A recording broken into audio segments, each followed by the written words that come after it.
the Bleeding Burgundy podcast, a Washington Commanders podcast for fans, by fans. With your host, Jesse Martin. What are you talking about? You're out of your mind. John Taylor. We finally got professional football back. This is going to be fun. Scott Hartley. Yeah, thanks for having me on. Max Taylor. As long as you got Jaden Daniels, you got a chance to win. Spanning the eras of Washington football. Honoring the past. Commanding the future. And now, the world's worst podcast host, John Taylor. Hey, everybody, this is John, the world's worst podcast host, and it is Talk Like a Patty Morning DJ Day here at the Bang Radio Hour. Excuse me, with the BBP. God damn, I start doing voices, everything fine. We're going to go over to the weather and traffic with Jesse. God dang, how about that? My brain went right on back. Sorry about that. Damn, it's been years since I've done that. How you doing, Jesse? Doing all right. How are you doing, John? Boys? I'm just doing just fine. That's what I get for trying to make some shit up off the fly when I come on the show. That's why I'm the world's worst podcast host.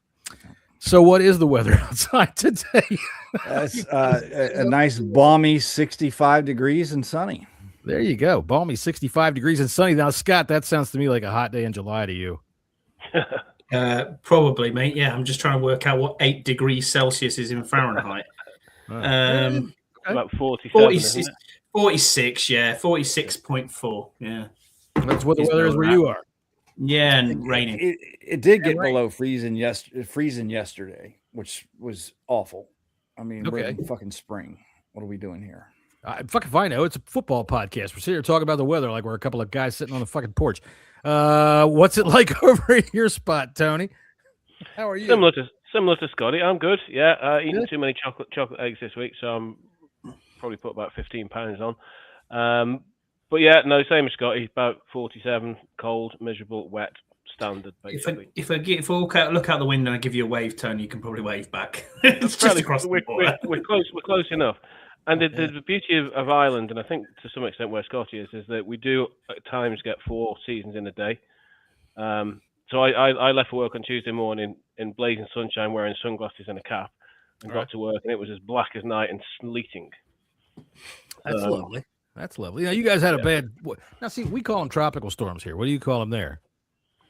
Just you guys had Storm Dave. Yeah. Weekend. Yeah. It's like, Yeah. Well, they don't get the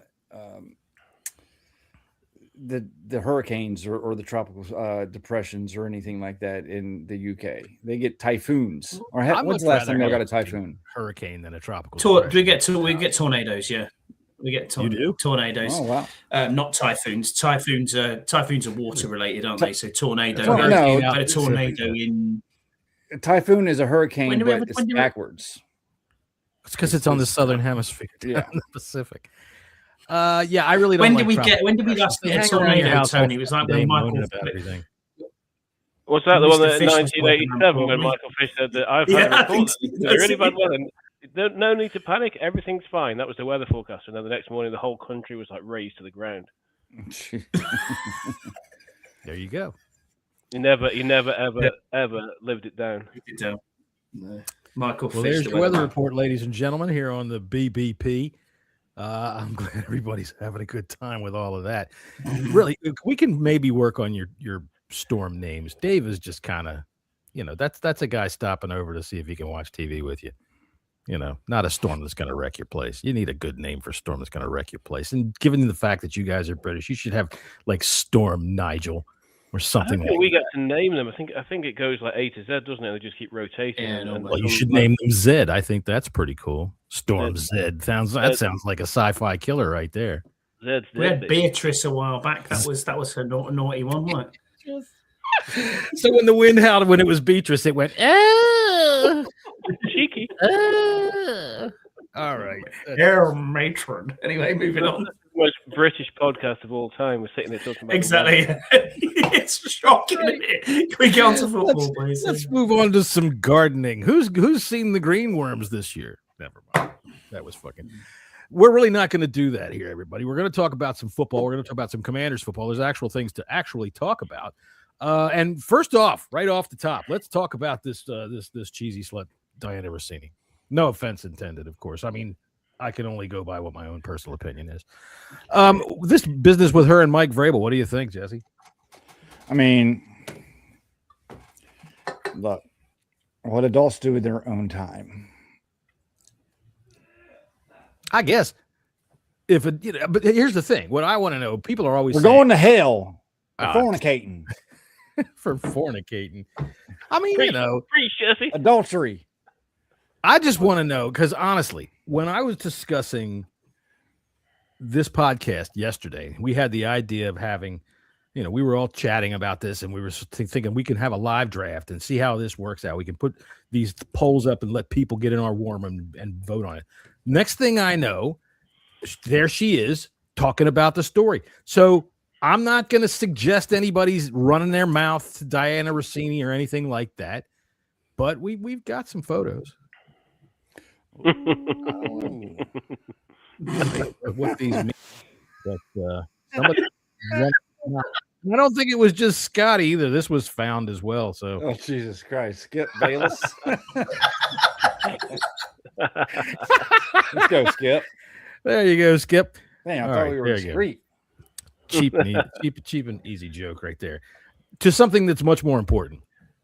Because really, I don't know what kind of scoop Diana Rossini's going to get by sleeping around with Mike Vrabel. That they lost the Super Bowl because their left tackle got the shit beat out of him. This NFL antitrust suit. All right, people are not even really paying attention to this. Have you guys seen what this thing is? If they get their antitrust exemption revoked, all right, which they are in line to have done. They've broken the agreement. They've broken the thing. It's not so, a lot of people, nowadays, because everything is so fucking politically charged. That is Scott. I promise you, Karen, that is your husband for sure. He's been running on the treadmill. Listen, a lot of people, like I said, they're going to politicize everything, and they're going to just take a look that the NFL is getting investigated by the FCC for this and all of that, and they're going to assign all of this bullshit to it, when the fact of the matter is it's real and it's serious, and it's not some kind of witch hunt by the administration. Have you guys really paid attention to what this is? A little bit. Yeah, like a little bit. Yeah. Look. Well, I'll tell you what. Nothing's going to come over this. I have a feeling you're right. They are hash it out behind the scenes. I think it's a bunch of do about nothing. The NFL is going to be like, who do I need to pay to make this go away? And it's going to happen. Yeah. They're going to pay. That is the way that things happen in this country. But I'll tell you, man, this is something. For one, there's people on the committee that are after them, about this, that are investigating this, that are not the type that play that game, or at least on the surface anyway. But dude, if this is an agreement from 1961, and if this gets ripped up, the league is fucked. The whole thing is dead. And I mean dead as a doornail. They could lose, for one, the antitrust exemption, for people that don't know, is what allows them to collectively bargain with TV for TV rights. All right. So if they can't do that, then that means each team bargains for their own. And that means the Dallas Cowboys make a fuckload of money and the Cleveland Browns don't. The Green Bay Packers don't. And when you have that there, then you all of a sudden, if you have a salary cap or any kind of collective revenue sharing like they do, well, then now you run into possible legal problems of non-competitiveness. All right. So this is what's going to happen if they allow this exemption to be taken away from them. Yeah, I mean, one of the things that's always been one of the sort of main selling points of the NFL is the sort of the fact that any one of the 32 teams can win. There are a number of reasons why teams don't. But whether it's the antitrust exemption, whether it's the draft, whether it's free agency, whether it's the salary cap, revenue share, in theory, everybody has a chance. Because if you take that away, then it does start to go down a slippery slope of being, like you said earlier on, John, about baseball and all, and similar to the Premier League. Although the Premier League TV contract is Scott, correct me if I'm wrong here, but They don't sell their own rights. The Premier League has its own TV deal, and you get more prize money. You get more prize money based on where you finish in the league. Right. But in theory, most teams get a great whacking payout. Whereas I think in Spain, teams like Barcelona and Real Madrid, I think, sell their own TV rights and as such blow everybody else out of the water. They do. Well, this is all stemming from the NFL, and they're jumping into streaming services, of which I think you need more than 10 of them this year if you want to watch the games. It's so that is right there, the break of the agreement. That's the break of the exemption. So they're either going to have to re-examine what TV is now, even though they really didn't do it when cable came along, to see how they can to get around this. Otherwise, seriously, if that's what happens to the NFL and there's no salary cap, good luck trying to compete with the teams that pull in the biggest bucks, man, because there's no way. There's no way. If that's all of this this antitrust exemption is what gives us what we have. Yeah, I think like Jesse said as well, that the NFL's lawyers will sort this out. One way or another, it'll get fixed. Well, let's hope, because that's a golden goose killer right there. And we've seen this like 3 years in a row. Oh, look what it will take for everybody to watch all the NFL games. Nobody does that. Okay, nobody does that. I'll give you an easy way to be able to watch every game. It'll cost you $15 a month. Sign up for NFL Plus, and then you get the fucking all 22. Yeah, but watch every game. The antitrust exemption is beside all of that stuff. That's what I'm saying. Well, I'm talking about the people that are bitching about fucking having to go in. Well, yeah, they're gonna bitch about anything anyway. That's why this has come up. Otherwise, it would come up 3 years ago when they really started doing all these streaming stuff. I think it's much to do about nothing. The NFL lawyers, as Tony said, will get this straight one way or another, and they'll be perfectly fine because the NFL is too big of an entity to fuck up. You could hope, but if they start spreading their too far, the balance gets thrown over, and that's the only thing. When it comes to antitrust exemptions and things like that, there's other industries that are looking at what happens with this decision. There's other industries that rely on these kinds of rulings to be able to govern what they're doing. So, one of the things about American sports on television, like I said, this is from this act of 1961. We have things here in the U.S. I don't know if you guys have in the UK known as blackouts. They're starting to go away. Games, yeah. Right, blackouts. If you're within a certain number of miles from the stadium and the stadium's not sold out, they black the game out, which always seemed unfair to me because that's literally the FCC trying to help a private corporation. But it was a trade-off to be able to broadcast the games of these highly popular sports on television, to be able to say, okay, look, we're not going to take away your game time revenue. We'll do this. So they gave them these exemptions so that, maybe I'm making too much ado about nothing, but when they've got the knife above the fucking throat of the goose, yeah. Well, yeah, I mean, it's kind of that. Was it Mark Cuban, the former Mavericks owner, made that comment a few years ago about whatever it was about hogs getting slaughtered or something like that, and that basically the NFL hogs get slaughtered, right? Yeah, and that the NFL was just so obsessed with growth and revenue and making as much money as possible that at some point, it's going to pop. Now, as we all know, the NFL is trying to, everything it does, whatever it talks about, the family of football and all this kind of shit that they talk about, it is all about money. Of course. You do wonder if at some point, and I know this antitrust isn't purely that because it goes back 70 years, but 60 years. But you do wonder if at some point in the future, the NFL is trying to squeeze every last dollar and cent out of everything. Whether at some point people are saying enough. That's why we're going to start having games on 5 nights a freaking week. Yeah, exactly. And I think also too, they're looking at the television rights next time. You just reminded me of something, Tony, when you brought up Mark Cuban. And I think a lot of this comes from other sports as well too. We've taken away from NBA Christmas. We're taking away time from there was one day that we can't the Army Navy game is being played. We're not allowed. Nobody's allowed to play. But we're basically, the NFL is basically overtaking every aspect. I mean, we've really, like the NBA, even though that's probably the second grossing professional sport in the United States, we're really taking a lot away from the NBA, because the NBA was the only people that had the only pro sports that had games on Christmas Day, and it was a really big fanfare. I mean, the NBA was the only thing that was on TV. You take that, you're taking Sundays away from NASCAR as well, and I think some of these they're putting pressure on the FCC, be like, hey, look at this. They're taking their shit away from us, and it's not fair. Wah, wah, wah. Fuck you. Well, Andre here puts out a nice comment. A national sport, no matter the country, should always have some free to view games. Cricket over here chased the money. I'm assuming he's in India. And now no one watches because it's not free. Well, I think maybe no one watches because it takes 3 weeks to play 3 innings a game. No, I'm only kidding. But you're right. You're right. Andre's right. He is right. When you put that much of a burden on fans, we already know that to go to the games itself, you want to go to playoff games and Super Bowl, forget it. If you're a regular guy, man, it's not meant for you, right? No. Now, season tickets, they can be made affordable, but it's still fucking expensive as shit, to go.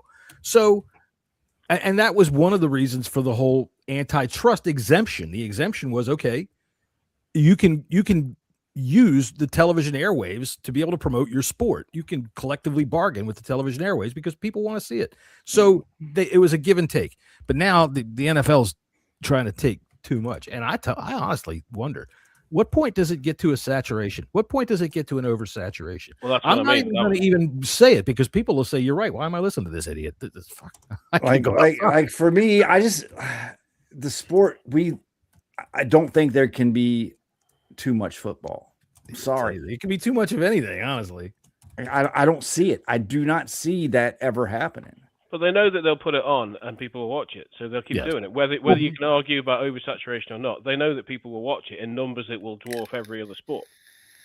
Yes. Yeah, I agree. It's legal. It's funny, isn't it? Because you're right, Tony, what you were saying before, that the NFL is trying to squeeze out as much money as possible out of anything they can possibly market. I mean, the Raiders this week are now the 6th team that's now apparently got rights to the UK.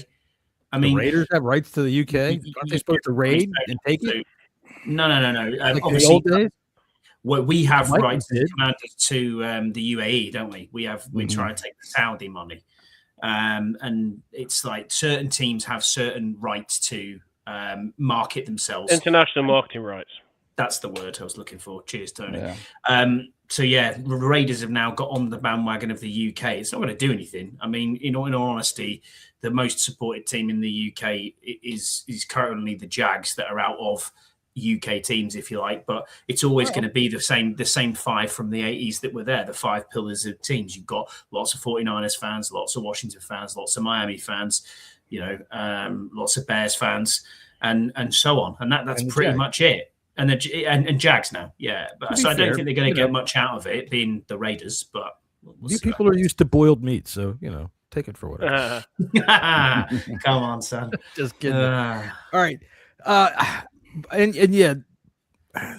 far as international games go, Roger said today that they're going to play more games in Australia, and that's just so far, man. I don't agree with that one. That's the one thing I don't agree with. Yeah, and I mean, Florio, did you read Florio's article today about international games? It was quite interesting. No. What did he say? He was basically talking about Australia and what Goodell said that you've just referenced, and that essentially that the more they're going to have more and more international games, but at some point, as Florio said, there's got to be a return on the investment.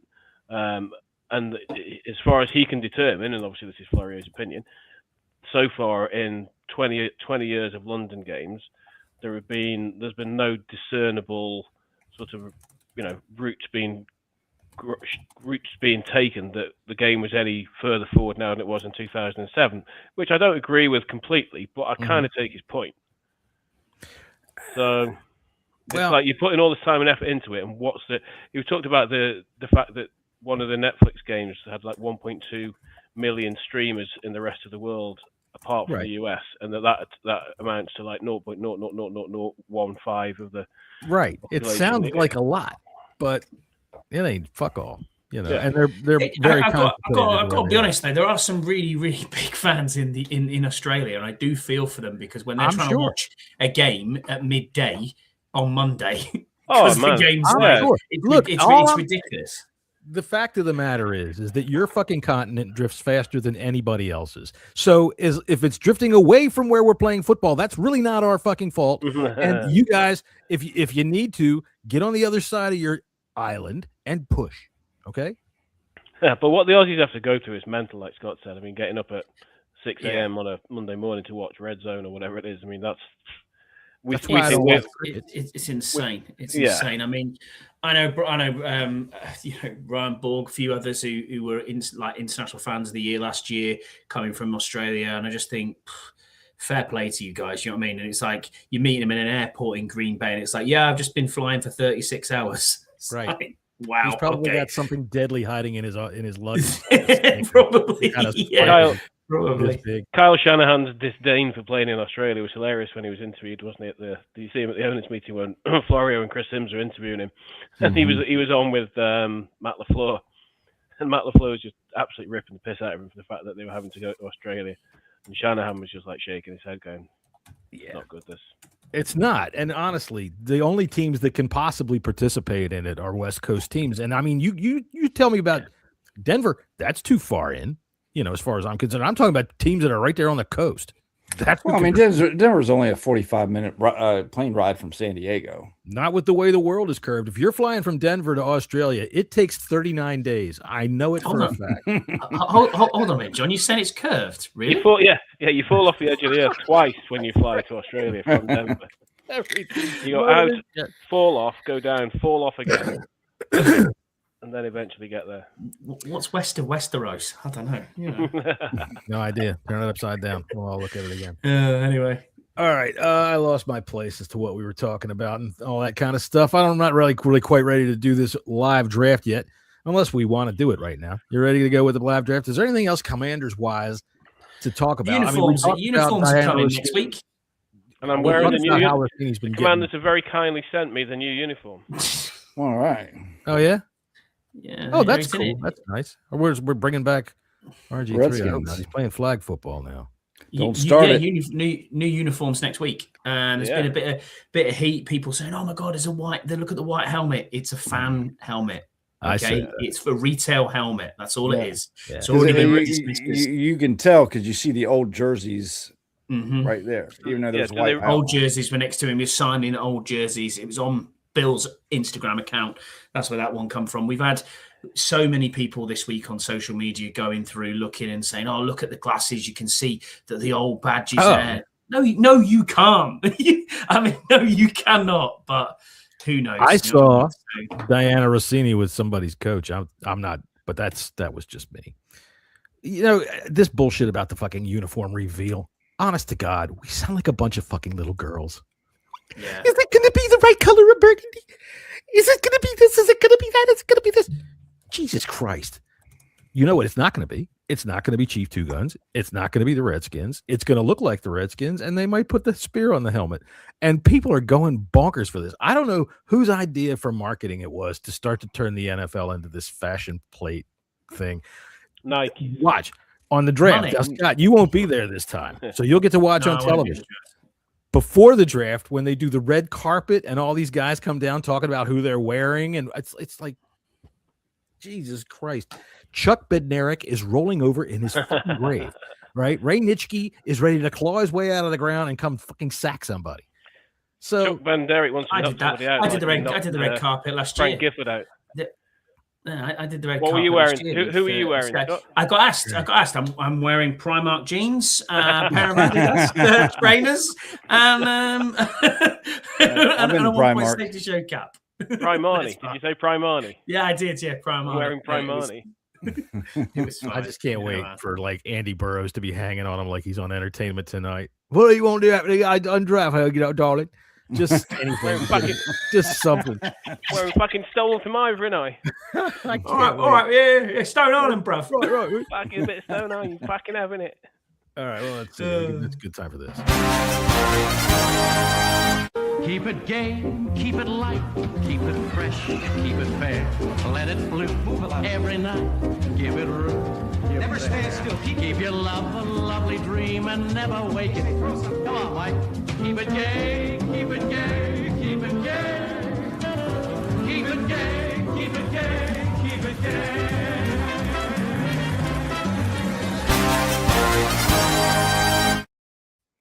And Jesse, you're going to be sharing a hotel room with this man. Unfortunately, yes. There you go. Looks like. So. Well, I don't want to have to play the song again, but I'm not sure that you're going to give a shit. Yeah, this will be a fun, interesting time. So, in Pittsburgh, where is the draft itself going to be? I mean, it's going to be in the parking lot of Walmart, the stadium itself. All right. Okay, so what are they going to do over there? There's no Pirates game there that weekend, I would imagine. Because I guess they're close by. Yeah, it's actually, I think they built a new stadium, so they're not. I don't know if they're right next to each other anymore. So, are you going to get to go into the VIP area with Andy? Yeah. Yeah.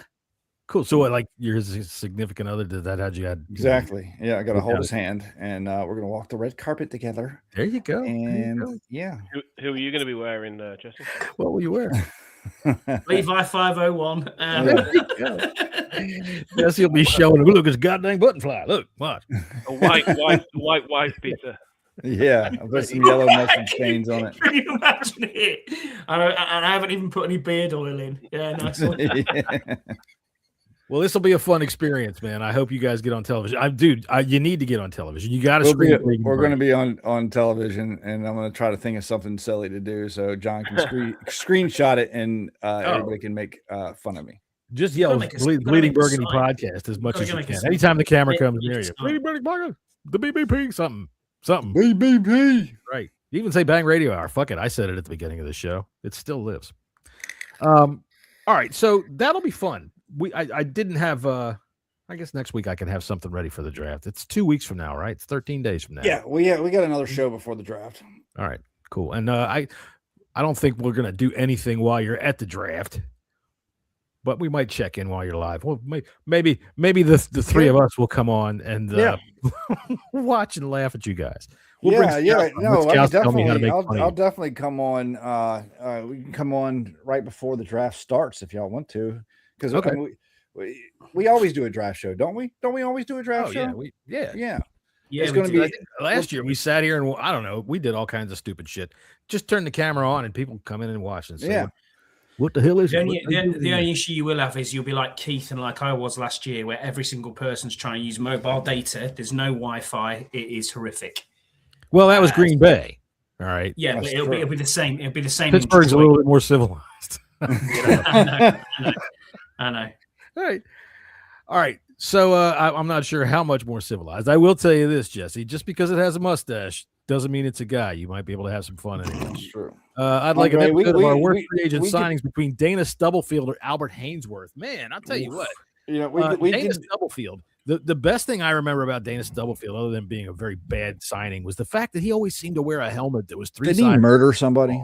No, he didn't. No, not Dana Stubblefield. Are you sure? I'm pretty damn sure. No, not Dana Stubblefield. Not that I know of. I don't think we've had a player that did anything stupid like that. We're not the Patriots or anything. That was Sean Gilbert. We signed him, and that didn't work out.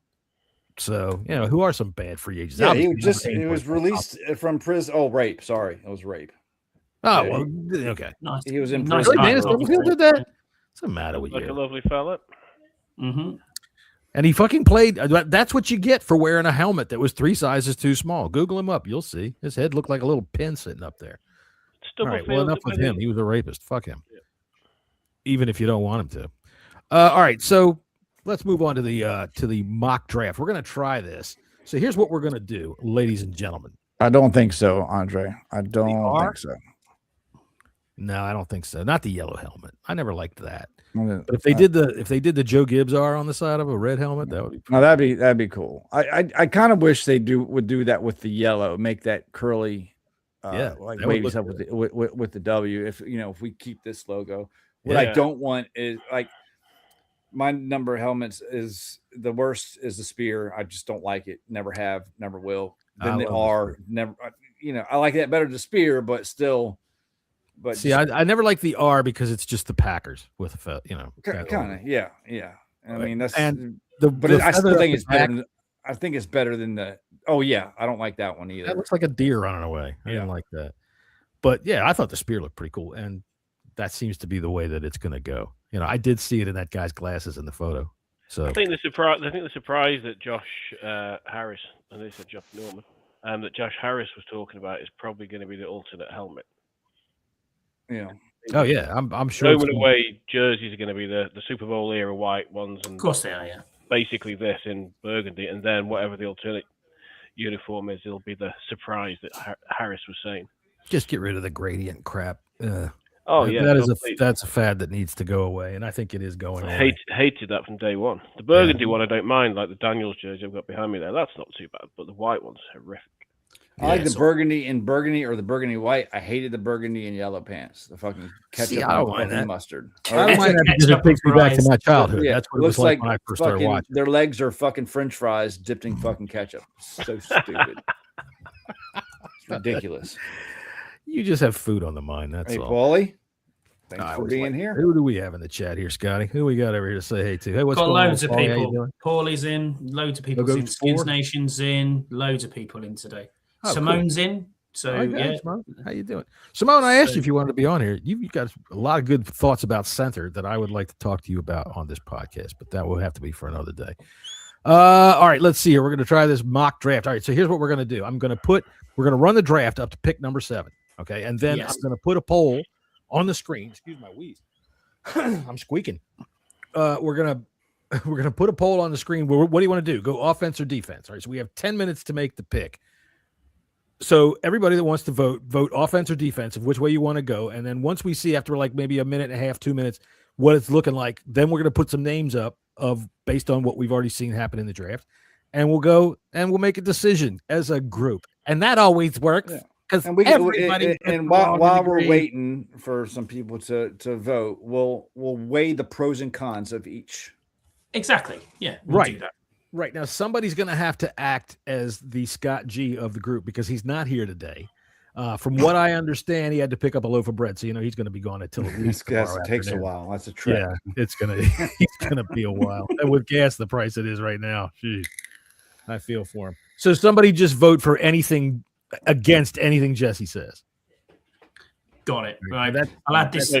Makes sense. I'll add this to the stage, then just let me know. Paul's way ahead here. Right.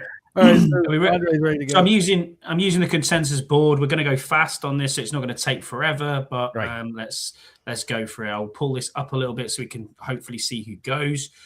So we have a trade first. Oh. Do you want to just ignore trades, or what are we going to do? We can talk about it. I guess it's something really, really cool, good up there. But let's hide the trades first, and we'll go back to what's actually happened in the draft so far. So Jeremiah Love has gone. Carnell Tate went 5 to the Giants.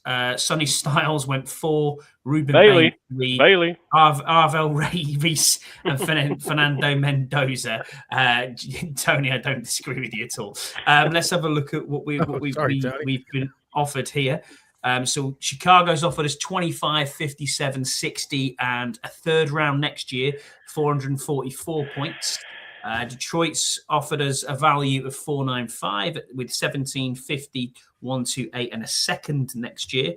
And then Carolina's offered us 1951 and a second next year.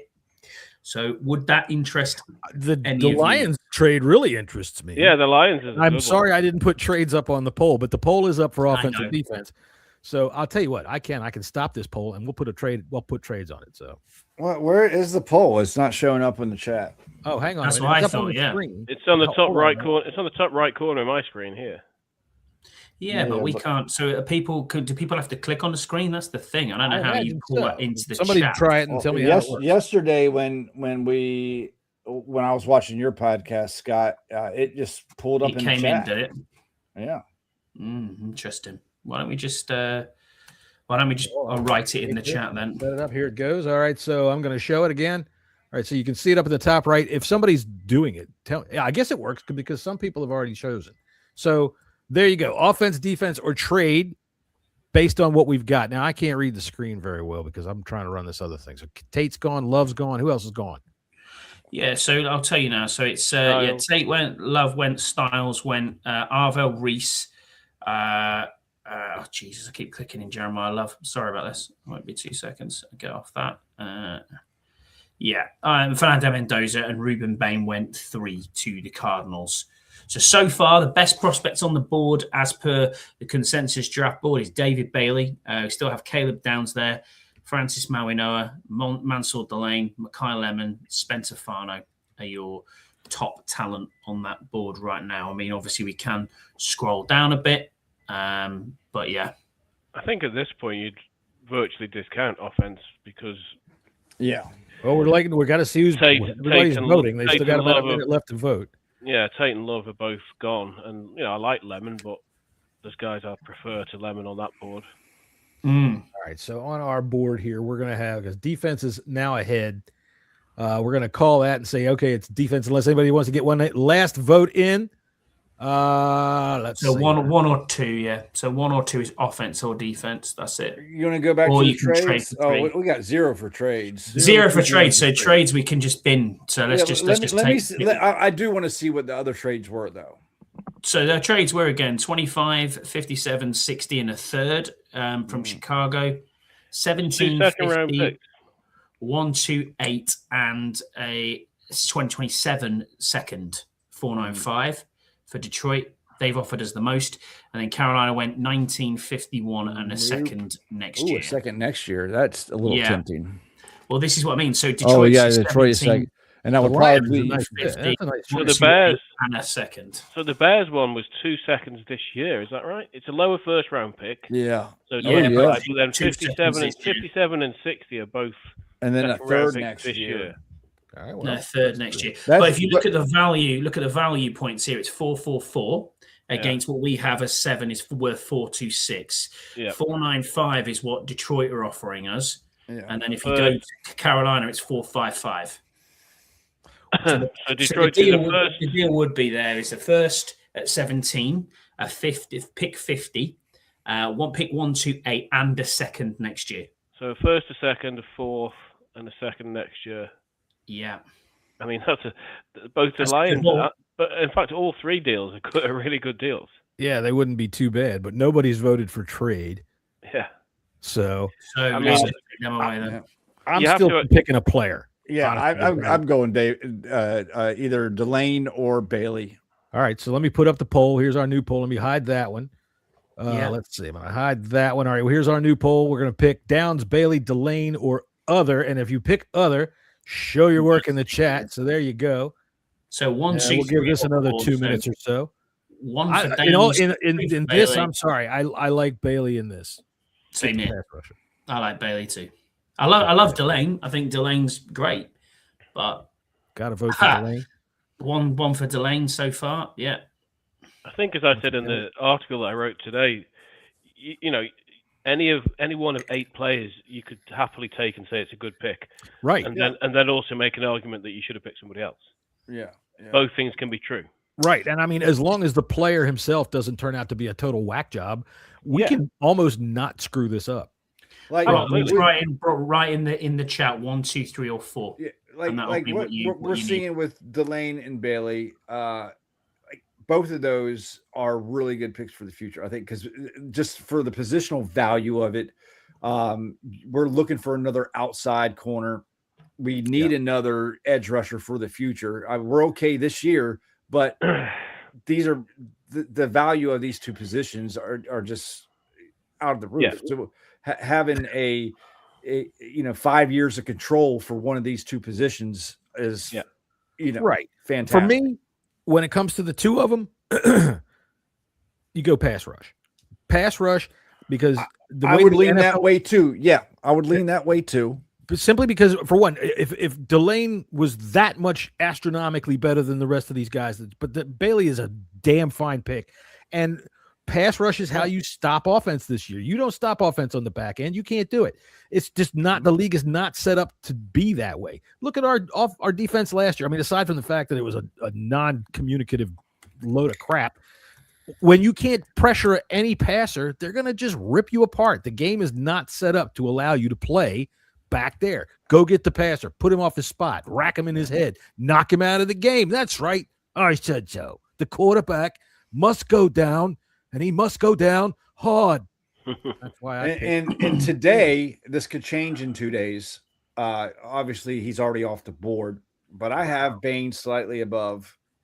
Bain's Bailey off the board. now. So, all right, in the chat, in the poll that everybody's taking, by the way, if you're over there on social media and watching this on Jesse's X account, you should be able to vote there as well. And if not, come on over here to YouTube and, Scott will say hi to you.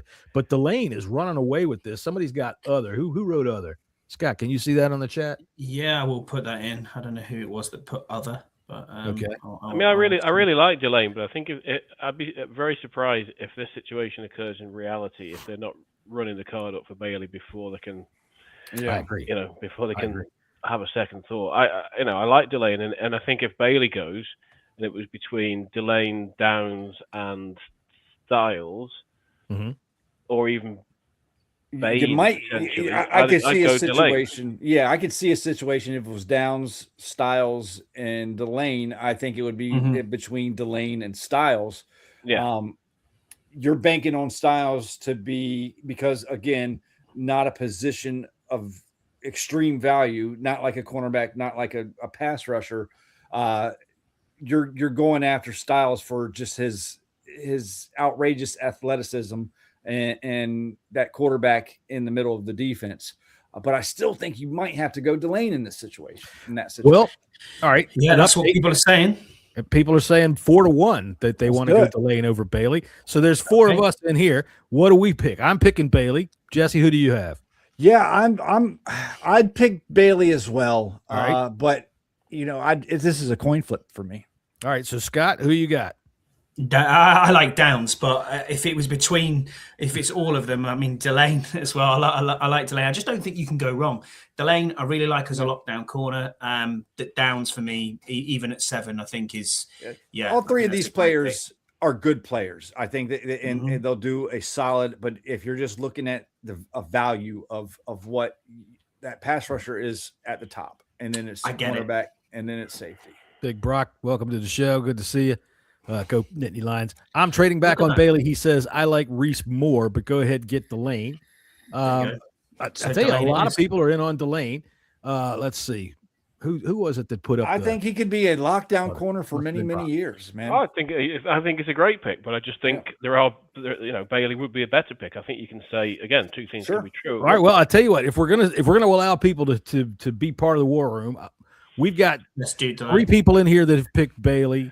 4 people out there that have picked Delane, and Scott has gone off one. So let's go Delane. Let's pick Mansour Delane. Let's do it. There it is. It's gone. So we're going to push through round 2 now and miss out most of round 2 because we don't have a second round pick. And the next one coming up is 71. It does go fairly quick. So there we go. I'm definitely looking on the offensive side of the ball here. Well, let's let the chat decide. Offense or defense again, John. All right, let's see here. We're going to put that back up. All right, we've already got 3 votes in there from the first pick, so we're going to keep track from where we are now. So one or 2, or we haven't got any trades yet. Simone says get a center. Yeah, not at 71. I don't think. Can't do it at 71. I think a little bit later, yes. Or if you had that extra second round pick, or third round pick. Sorry, I think yes, we could do that. So we're getting a lot of 1s here for offense so just far. Just bring up the receiver, Scotty, on the offense. Yeah, absolutely. Skylar Bell is the first one, but I suspect it's going to be another. We need a playmaker. Skylar Bell, Elijah Surratt's still there. Bryce Lance. There's your guy. Malachi Fields. Yeah. Bryce Lance has been getting a lot of love this week. He has seen that. Has Hurst already been picked? I think it's if he's still there. I think Hurst's gone. All right. Well, I forgot to start the poll. So now the poll is started. So if you want to vote offense, defense, go ahead, vote offense, defense, and then we'll figure out who we're going to nail this or narrow this down to. Hurst seems to be getting quite a lot of buzz in. Right. He does. I heard that. Yeah. Simone just wants a big fat guy that's going to bend over and protect Jaden. I can't blame you. So Andre looks like the only one who's going defense at the minute. I mean, fair play. You know what I mean? Right. I can see that coming through. A lot of people are saying offense. I've got 1-1-1-1. I got to agree offense. Yes, I got to agree offense. All right, so I'm going to stop this poll and hide it, and let's go ahead and see who's available there, Scotty. Big boundary receivers. Offense. So let's look at offense then. So this is all of the offense. So Max Clare is from Ohio State tight end, is the highest rated player on the board. We do not need a tight end at the moment. Wide receiver wise, we have Skylar Bell, we have Elijah Surratt, Sam Hecht is still there, the offensive center from Kansas State, who I really, really, really like. Bryce Lance as well, North Dakota State, is the next wide receiver. So there's another poll then, John. What position group are we going to take? I would put it down on a poll and say guard, center, or wide receiver. I think that's probably on offense where you need to go. Running back. Let's have a look at running back. We've got that as well. Jonah Coleman, probably 108. So we're a bit ahead of the game there on draft needs. You could just go offensive line or wide receiver here, because O-line or receiver, yeah. We'll let the chat decide. I'm loving the fact that Anik Castle's coming up as a little advert at the bottom there. It must know I'm here. So who's narrated to offensive line or wide receiver? That's okay. So there's the choices. So it's wide receiver. It's better than the Marks and Spencer's lingerie last week, Scott. It was, Marks and Spencer's lingerie last week. Yeah, exactly. Must know my wife's on my computer. You spent the whole week standing by your computer going, Anik Castle. Anik Castle. Just talking to it, yeah. Hogwarts, other Hogwarts is available. Yeah. Pull up Skylar Bell's draft measurables. Yeah, I'll pull that up. So Skylar Bell out of UConn is 6 foot 185, a 3-star recruit out of high school. Saying originally played for Wisconsin Badgers, where he flashed promise but never got a chance to catch due to inconsistent offensive structure and QB play. Transferred to UConn in 24, achieved career highs, all his metrics, but 2025 campaign was something slightly different.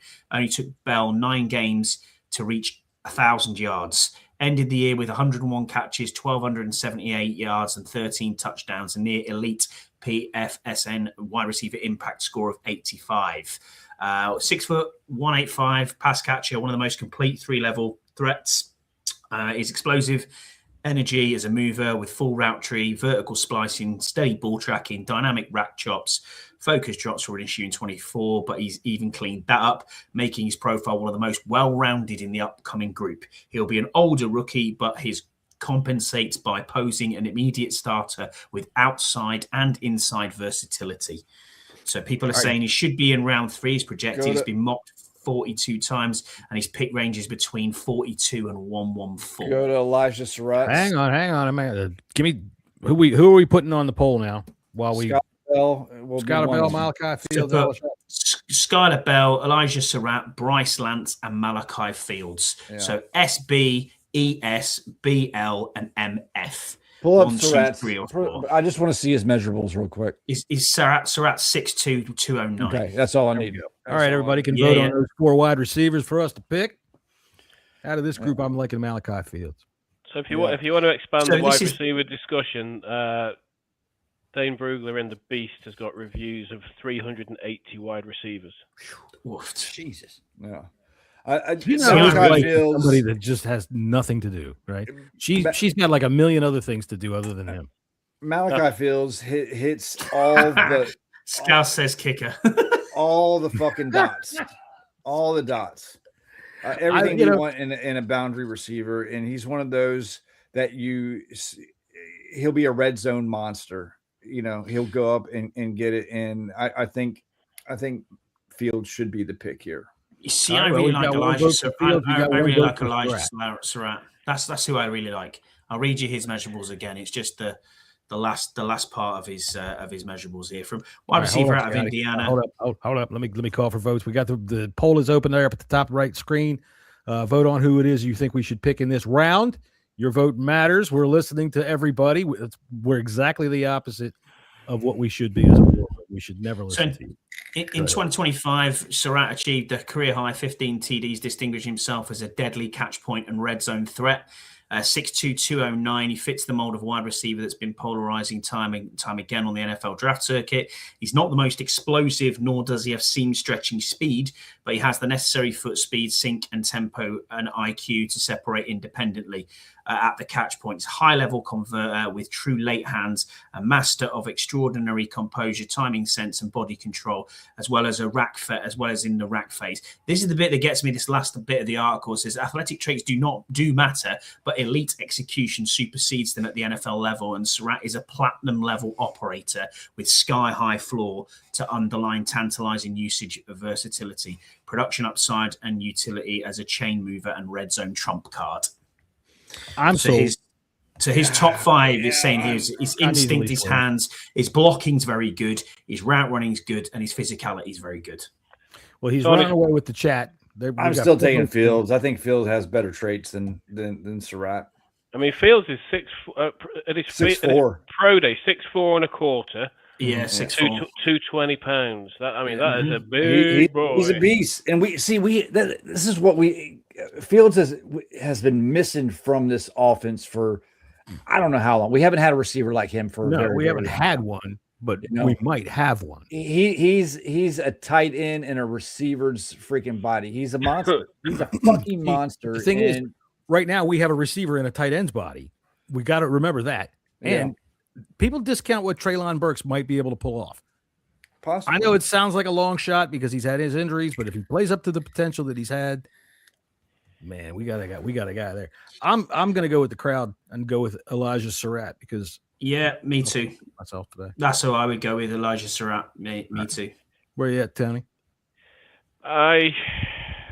What's Surratt's measurables again? 6. We need a big bodied 6'2". He's 6'2", 209. Yeah, I just about go with Surratt over Fields, but it's a toss-up for me. But y'all are all wrong. Fuck y'all. Surratt is right there. Controversy here in the war room. All right, so go ahead, pick Surratt. We're at 1-4, coming at 147 now. Surratt's numbers are better. The maximum break-in snooker. So Surratt also had a hell of a lot better quarterback than he's got a good one now. He did, but he also had 2 other receivers who were demanding the ball. So, yeah, I mean, having a guy that can play with a good quarterback is a positive for me. We've got a good quarterback. Yeah. So, can you put the offense-defense poll up again, please, John? Because we are at 147. All right, we will do. It's not the maximum break if Ronnie O'Sullivan's playing, Scotty. True. That, yeah. All right, go ahead, everybody. Vote for offense or defense. What are we picking here? 1 or 2 in the chat. If you're there, just put 1 or 2. 1 for offense, 2 for defense. Yeah. I quite like this. This is quite good. Simone, if you're still there, I think this is the point we look at potentially taking a center. Sadiq is going to be a first-round pick. We're and we're not going to. I think there's too Sadiq's, much. Yeah. Bottom end of the first, definitely. I think he's going to go top 15. To be honest with you. Really? Yeah, I think he's that good. Well, I think we have one. I think we got him in Chicago. Chick. Yeah, I think Chick's there. Keep an eye on this dude. He's going to be a beast. All right, so we got 3 votes for offense, 2 votes for defense here. All right, then. I guess what will we break it down? You got to look at centers right here. You got to look at centers. We've got to look at centers. That's very true. Let's have a look. Centers are left. So we have Matt Golbin from Michigan State. Guy. We have Trey Zune. We have Pat Coogan as well. And then the other 2 are not really starting centers. Hang on. I'm not having Meyer and Lemieux. Pretty sure that Pat Coogan is an Irish comedian. Pat Coogan's very good, believe it or not, out of Indiana. He's 6'5", 310. Trey Zune has been my guy from day one. I like Trey Zune's flexibility as well. He can play guard. He can play both positions of guard. He can immediately. Maybe not start, but definitely compete for a starting position right away. 100%. 6'6", 319. So it says he returned to Texas A&M 25, earning draftable grades as a tackle. This is in 2025, an all-team all SEC honors while flexing between tackle and guard He can and play center. every position on Yeah. the field, on the line. His arm length is under 32, which isn't ideal, but he's a prime driver of zones, likely transition inside. But for a taller lineman, he has the flexibility and leverage acquisition skills to fill in easy playing interior alignment. His quick feet and hands, stout anchor, and competitive edge in both pass protection and the run game insulate his value, and in time he could be a quality starter at the fulcrum. At the very least, he's an asset and depth piece. That's what it says for him. So Matt Golbin at centre, if we're going to go centre, is 6'4", 312. Double-digit starts at centre and left guard and at right guard, insulating his value as a depth piece in the O-line. Legitimate starting appeal as an NFL center. It isn't quite the athlete of the other early round centers in the 2026 class, but he still brings great initial explosion off the line, has a good range of climbing into the second level. In the run game, his exceptional leverage, acquisition, and pad level management skills define his game. He also boasts elite core strength when latched and uses this to keep defenders inside his frame while driving lower body power. Meanwhile, in pass protection, Golbin excels at playing square to the rushers, using carefully timed punches and suffocating anchor to limit opposing power output. Golbin can still gain more experience identifying stunts and blitzes, but he plays with patience and discipline and isn't afraid to talk defenders off balance and finish when given the opportunity. A high floor player with transitionable leveraging, hand power, and functional strength. Golbin could be a mid-round steal, is what it's saying. All right. I got two guys on the poll here. We're taking center. Mm-hmm. All right. That's so if we're taking center, there is also other positions out here. I mean, I can only do so much with the poll, and you keep going faster than I can write them down. I'm sorry. Are we definitely set at center then? Well, why don't we just? Oh yeah. Yeah, I think it would make the most sense at this point. All right, so I agree. That here's our pick: Trey Zoon or Matt Golbin. I think that's the two. That's it. That's the two. Yeah. I would so take one Trey or two Zoon. in the chat for either of these. So yeah, there you go. One for Trey What's Zoon. the beast saying about these guys? Matt Golbin. All right. Taylor Green. That's a great shout. Taylor Green. Simone, all right. No, I mean we could look at Taylor Green. Is he still? No. If he's still there, is he QB? What yeah, the hell he's are we 162. doing? No, and no again. Two. Can't So Matt What are we Golbin. doing? You can't do the cow's ass with a Lubin? banjo. Are we kidding me? Come What on are- now. we're Come on, picking chat. You Matt guys are smarter Lubin. than that. Jake Slaughter will be there with the next pick, possibly. I'm going to see actually is Jake Slaughter still there from Florida? Has he already gone? Go back to the centers. All right. So do we want to look at other positions? I can write another poll. No, We want to look at running. I back. mean, Trey Zoon He's is gone. staring us in the face, and if he's on the board when we pick at 147 and we don't pick him, this administration should all be fired. Fucking like seriously. I quite like Golbin as well. I think Golbin he'll do is a good job. Well, in the beast, Trey Zoon is Dane Brugler's 5th ranked center, and Matt Golbin is the 8th ranked center. Okay. See? All right. So we've got 5 votes for Golbin in the chat. We've got more than that in the chat. But for people who want to touch the screen and vote, Trey Zoon is getting his ass kicked and here. it's for as much as O lines get shook up, on a yearly basis. It happens to every O line in the entire league. You want someone versatile that can play anywhere. And That's where I'm at. So Zoon's got a 3rd or 4th round rank grade by Brugler. And here we are on the 4th, right? Golbin's got a 5th round grade, and we're in the 5th round. So if we've got a guy who's got a 3rd or 4th round grade available, Yeah. Well, if we all vote on our panel here, We should override this. We can overthrow the chat. Yeah, it's a 3-vote difference there. So I'm voting for Zoon. I said so out the outset. Jesse, you're up for Zoon, right? No, yeah, definitely. All right, Scott, where are you standing? I'll take Zoom. All right, so Tony. Apparently, Brockelmeyer is Brock's brother. For real. I just asked him to draft him now. I said, are you for real? And he was like, yeah, it is. I was like, wow. Well, fair play to him. Well done, mate. I hope he does get drafted. We can never go wrong with you can't have too many offensive lines. We always need lines. Fort Worth, Texas. What's his write-up? There he is. I'll put him on the screen for you. There he is. Look, Is he a centre? Okay. Yeah. 29563. If we draft Zune and Brockmeyer, we can cut Allegretti. Fuck it. Yeah. What if you got? Why not? Yeah. Oh my God, Rory McIlroy's just holed off the green from about. Has he? Oh dear. Sorry. Right, so it's Trey Zune then. Right, okay, we'll take Trey Zune. There you go. Sorry, Done. chat. We're at 187. Can't always agree, Jesse. We can't always agree. 187. Right. Again, if John is there, we're going to have have a trade. Who's offering us a trade? Pick 191. They're offering 6 against 7. We're not taking that. Yeah. No. See ya. Sorry, Patriots, but that's not happening. Right. Offense or defense again? Offense or defense? What's it saying for in the beast for Brockelmeyer? Down here, 7th round / PFA. Oh, UDFA. Priority free agent for Brockelmeyer. Priority free agent. Yeah. There's no trade, John's just offense, defense. This one, but that's fine. So one or two in the chat. There you go, offense, defense, or if you want to try to call and make a trade, go right ahead. We'll answer the phone. All right, we got one vote for defense already. Go ahead and make your votes. Taylor Green's there now if you want him. I wonder, anybody that's over there on social media that's using this, is it working? I mean, are you guys able to participate with the poll and everything like that?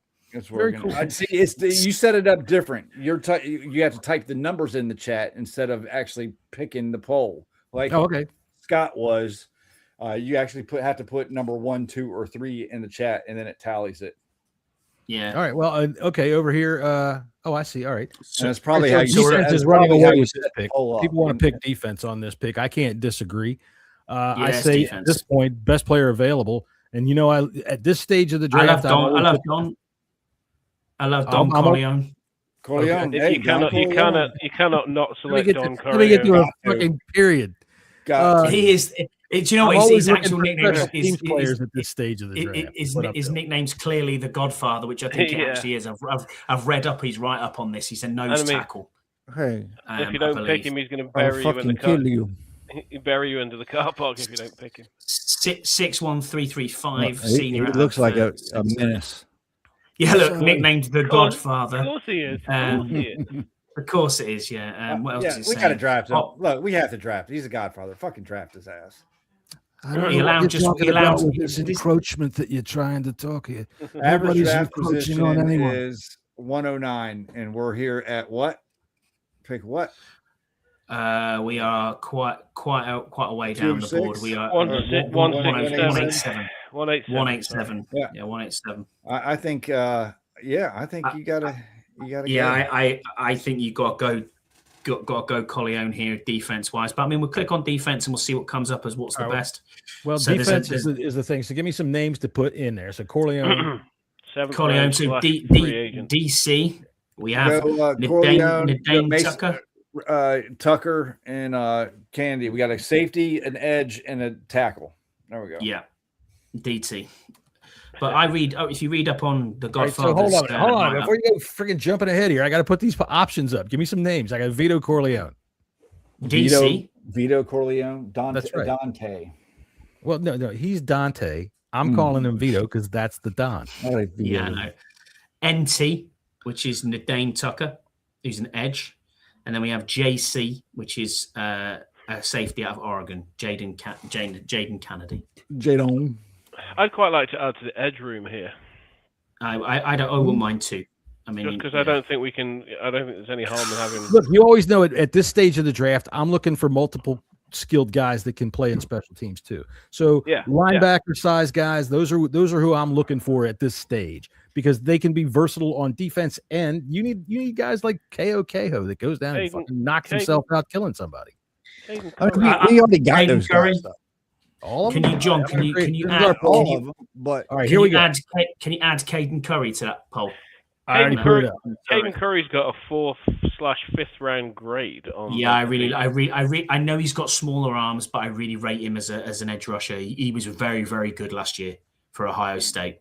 I know you should never scout the helmet, but he was very, very good last year. I'll read. Here's your choices. I can read you his write-up as well. Hang on a minute. Let me do the thing here. There's your choices: Dante Corleone, Nadine Tucker, or the Donnie Tucker, and Jaden Kennedy. I want Caden Curry. I don't think he'll be like to me. Why is he rated so low? There's something wrong. He was that good. Is he an underclassman? What is he? A sophomore? Senior? He's a senior. Dane Brugler's one paragrapher was Curry is a sawed-off face-up pass rusher with a basic approach, but he plays alert and physical and affects the game with his white-hot motor. He projects as a versatile NFL backup who can be moved up and down the line of scrimmage, reminiscent of John Simon, another former Ohio State edge. All right, well, hold on a minute. Let me start a different poll. 6'2" and 3/8, 261 pounds at his pro day, 30 and 5/8 inch arms. So again, he's got the short. He's got the Ruben arms. Yeah. So it says here he broke out last year, 11 sacks and 16.5 tackles for loss in 14 games. Say his name again. Caden Curry. Again, I want to revisit my earlier comment or a couple of weeks ago about Ohio State defense. I know. It's a good defense. It's a good defense. Number one defense in the country last year. And the scheme has a lot to do with some of these players. Not all of them are going to be all-stars. I don't see that as a negative. If they're able to play in a scheme to the point that they can be the number one defense in the nation, that means they can play in a scheme. But look, I'm going to take Carnell Tate, for example. Do you one of the reasons why he was quote unquote good is because he never got all the attention went to the other receiver. So I mean I'm not going to knock the dude for producing for whatever reason. You have to look at that. I can't look at that. This is where I always disagree with this positional value stuff. You're building a team. You're building a Super Bowl contender. You're trying to. You're not building a spreadsheet. So for me, looking at value over what I want in a player right now, if this is the guy that fits my spot the best, that's the guy I'm taking. And if that means that I'm going to quote unquote overpay for him later on down the line, I'll put the Eagles out there. The Eagles did a fuckload of moves all over the place. They did another one today. They traded maybe Wicks, but and we look at their salary cap, and we said this last week. They've got 2 trophies to keep them company while they go through their rebuild, and that's where I'm coming from with this. Working out what the salary is going to be down the line when you have to pay this guy again. I don't care if he fits what you're going to do. That's your guy. I think to Jesse's point about Tate. You certainly have to consider the fact that he saw single coverage for most of the time because Jeremiah Smith was getting doubled up the whole time. Well, wouldn't that take but at the same time, Carnell Tate improved massively from the previous, from one year to the next, by all accounts. And, Jeremiah Smith was there last year as well. So, you've got to just weigh up those different things. Yeah, listen, I'm not saying draft him, I'm not going to be upset. It's going to be a bad receiver. I'm not. I'm just you have to look at all this when you're drafting. You have to take all this stuff in consideration. Of course you do. Yeah, absolutely. You have to weight it properly. Yeah, like between Styles and Reese and Downs, like one of those, maybe 2 of those players might not. They were good in college, and we've seen this before. Might not work in the NFL. We've seen these system type of players. So you have to wait. You have to weight that in your decision making. Yeah. I don't necessarily, I understand exactly what you're saying, Jesse, but I don't necessarily agree that Styles, you watch the tape on Styles and they're still Downs in particular and Reese, they're playing in a great system, but some of their reactions and some of the way that they use their individual God-given gifts, that's going to work. That's going to work in any system. It very well might, but again, Ohio State's system as a whole, it's a good system. It produces great pros for the most part. So we only have one vote so far, and it's for Dante Corleone. And we really can't be sure if that's an actual vote for him or he was just made an offer he couldn't refuse. We've picked him now. We're at 209, which is most likely going to be the International Fan of the Year's pick, Andy Burrows. Can we find the most difficult name to pronounce? I like this John Mikel Gillenburg because Burrows will struggle with that. Oh yeah, we got this. So who did we pick here? Did we make a pick? Yeah, we haven't. Yeah, we made a pick where we picked the Don. We are now at 209 round 6. And again, it's going to have to be is it offense or defense? Start scrolling. Right, hold on. Scrolling. We need to see some names on here. I was hoping for Andy's sake that, and obviously he will be long gone by this point, that Vega Iowani was still on. All right, offense, defense is up. Go ahead, vote for that. So for me, I'd be looking at Andre Fuller here or Lander Barton. Hang on a minute. Let's figure out offense, defense first. I got to write these names down as you say it. I know. It's hard. I'll tell you, if we're looking at a future backup quarterback, Cole Payton's getting quite a lot of love as well. Not now. What about Klubnik's? Not now. Where are we? We're in the 6th round. After the draft. That's where I'm sixth. taking that guy. We're in the 6th round. I mean, if he survives, if he doesn't survive, I'm not going to cry over it. If he gets past round 7, we'll call him up. I mean, we got Sam Hart. We got all. I don't want to have to point out. You keep saying to me scrolling down. We're in the 2-0. We're well past 200. I want to see some more players. We don't have to pick just because they're rated at 205. I mean, this is a consensus. We don't have to stay. Show me the running backs. Right. We're in the 6th. Yeah, it's the 6th round. You're throwing darts at a dartboard at this point. Yeah, I'm looking at guys again that can play special teams. It's guys that can do multiple things. Running back side. Whittington's been mentioned before out of Oregon as a running back. Jamarion Miller, Adam Randall, Clemson, a running back. Good name for old Burrows. Where's Jamarion? There's not a lot else. There's not a lot else here. Cole Payton's got a 4th round grade on him here. Really? Yep. Now I know this is only one man's opinion, but Brugler's generally considered to be one of the top. All right. Well, it looks like we're split on offense and defense. So I tell you what, we'll just put up a group of names and we'll pick whatever ones we like. So I'm going to hide this poll. Give me some names to put in. All right. Let's put Cole Payton. Let's put a quarterback up there to get. CP. Are we going to get rid of Sexy Man? Is he done? Sexy Man. Who the hell is that?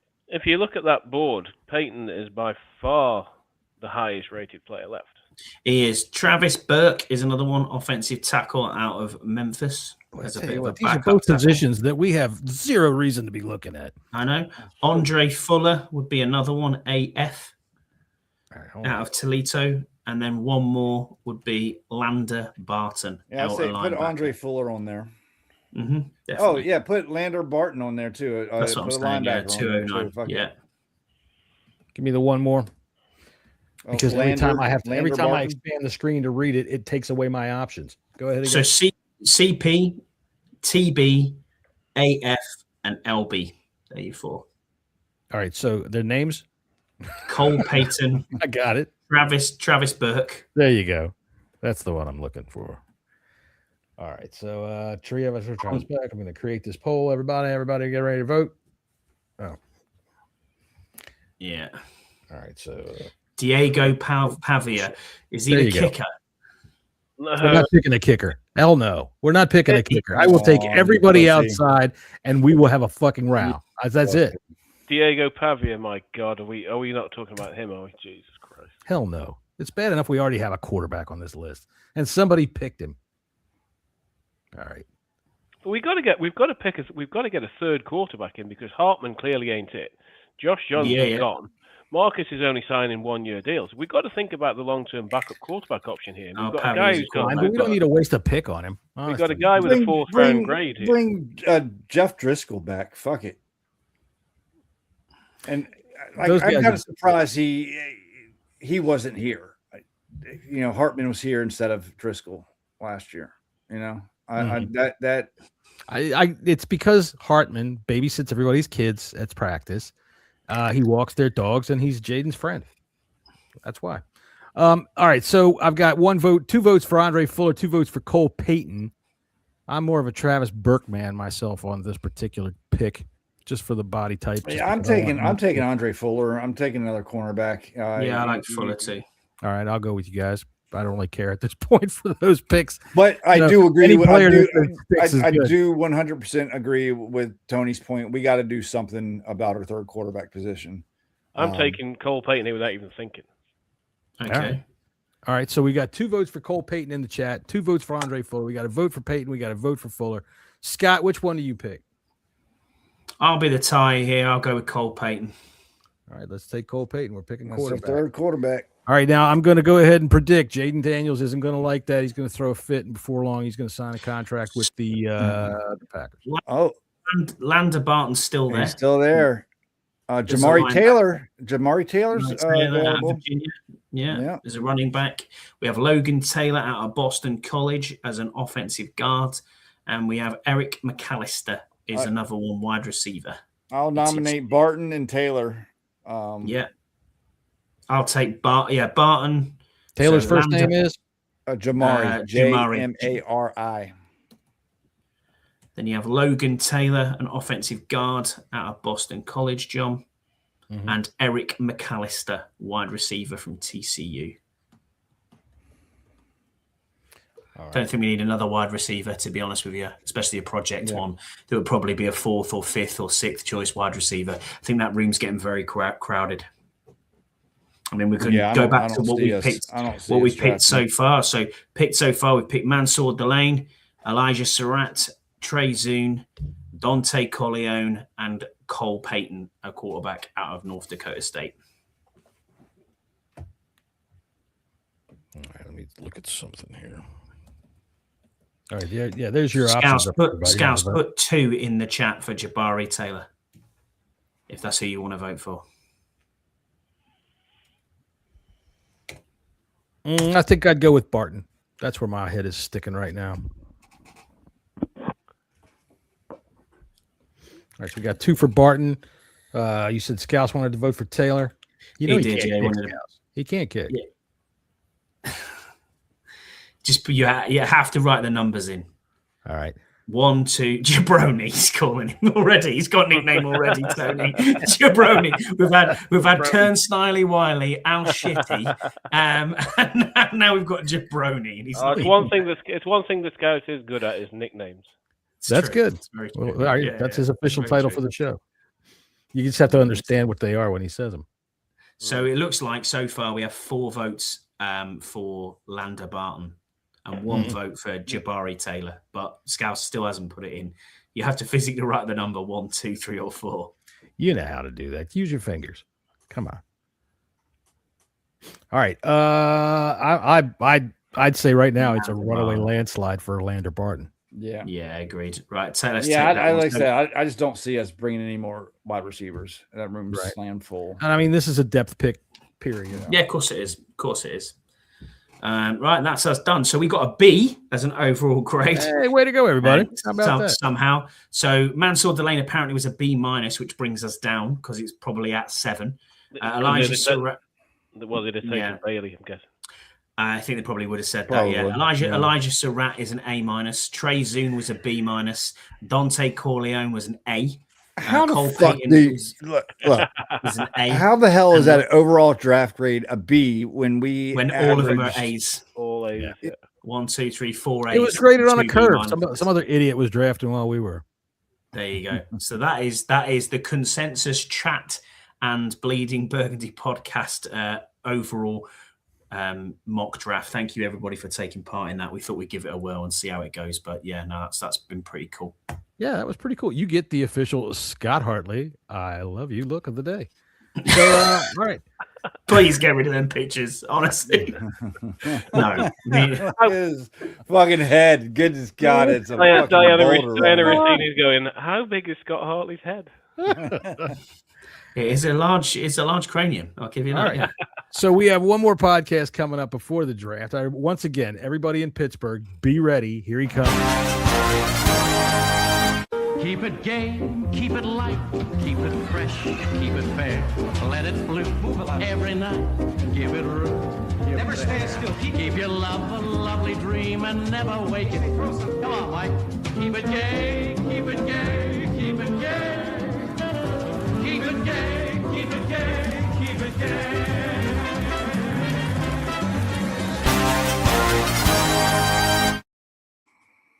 Serendipity, I gotta say. All right, so yeah, we'll have some fun next Friday talking about what we can expect in Pittsburgh while Jesse and Andy go roaming the town. That'll be fun. Well, you guys can see if you can get kicked out of as many places as Ben Roethlisberger has been. That dude is not welcome anywhere in that fucking town. He is an asshole prima versa. And if you meet him, that would be even more cool. Then you can tell him I said so. He's a great singer, right? I thought it was fantastic. All right, so let's see here. Let me find our music to get the fuck out of here with, and then we'll get the fuck out of here. All right, everybody. Thanks for participating, like Scotty said, in our mock draft. And I thought that was kind of fun. I thought it worked pretty well, even though it was a little confusing and muddy while everybody was trying not to let me hear what the fuck is going on while I'm trying to write these polls. There's the worst podcast host. I am the worst podcast host in the world. I have no control over this show, and everybody just talks right over everything I want to say. But I thought it worked out pretty well. I'm glad everybody participated. We had a good participation, and it was fun. We came up with a B, even though we made some great picks. And I think that as a result of our efforts, the Washington Commanders are assured multiple Super Bowls in the near future. Right? Absolutely. All right, so we will see you all next Friday at 5:30, and we will discuss this all once more before the draft finally gets here. So until then, everybody, later.